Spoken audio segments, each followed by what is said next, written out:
dhammaan waxaan salaamayaa saaxiibada meel kasta joogaan dibadda iyo gudahaba.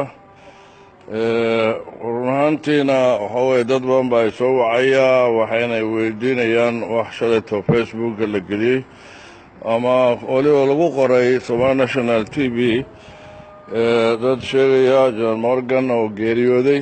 taas horta waxa weeye nin walbaba tan ilaahay waa sugaysaa, waana waddo loo socdo oo qof walba waajibka uu mari doono.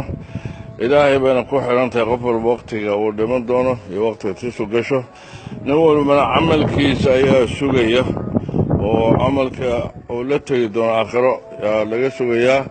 waxaan leeyahay marka run ahaantii maaha wax hadda aan ka dacwoonayo oo aan leeyahay qof geeridiisa ilaah baa xukumaya, laakiin dadka uun iska sheegaya waxaan u sheegayaa dadka ehelada ama dadka Soomaaliyeed meel kasta joogaanba inaan caafimaad qabo alxamdulilaahi.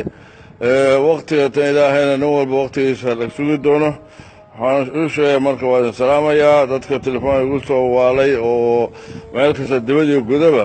waxaan u sheegay inaan caafimaad qabo alxamdulilah rabbilcaalamiin. idinkana waa idin salaamayaa sidaas iyo nabadgelyo.